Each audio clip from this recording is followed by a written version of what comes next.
Hello, I am Chris Edge. I spent late summer in Scandinavia. Well, as for a summer holiday, I need anything but more heat, so I tend to travel somewhere in the north if I can. I have health issues, so I have to take pills in a regular manner, and temperatures above 30 Celsius cause some problems. Boiling chemicals can go wrong. So, I am not into hot weather. Also, I am not into sim racing. Or cars, in general. I have never had a driving license and I never wanted one. I am scared of high speeds and get motion sickness most of the time when I sit in the front seat of a car, so I always take a rear seat. When it comes to cars and driving, I am the polar opposite of NP, as the host of this channel is quite much of a car guy. So, during my cold holiday I did not make any scripts for my usual short game reviews.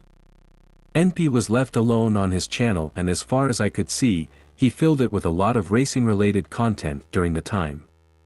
This is not my thing at all, but there was a C64 game included from 1985, that still is.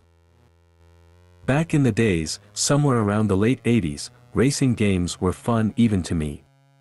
Maybe they were more arcade-ish where my motion sickness did not get in motion, I don't know.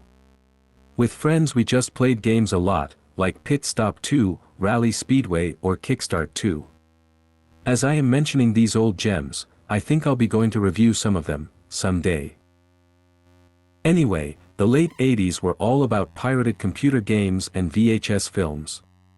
These became copied from one to another so many times that some films became like, in front of green and gray scenery blobs, an orange blob head wearing a white blob, is kung fu fighting with pink blob heads wearing black blobs.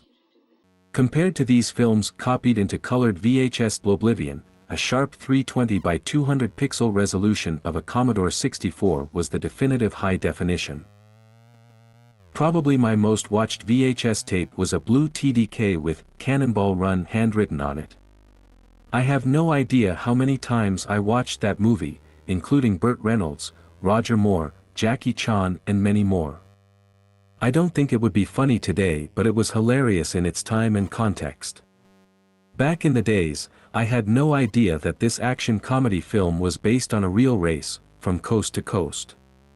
Two car journalists, Brock Yates and Steve Smith, organized this crazy challenge during the 70s.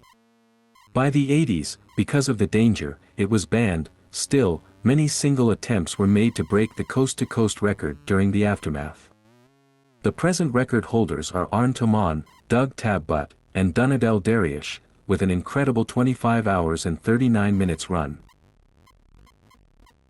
So, finally, about the game that probably held a record of its own with the longest game title, the Great American Cross Country Road Race. Wow, that name. So, this game is a sort of tribute to this crazy challenge where you can run a coast-to-coast race on an 8-bit roadmap of America. When it comes to that, quite surprisingly, it is placed on a real yet compressed map of the United States, inspired by real road layouts. You can plan which routes to use and which cities to pass, for the quickest time. You have to beat 10 competitors. A single coast-to-coast race takes around 25 minutes to complete, but you can also go on a full country challenge that is about traveling through all the cities.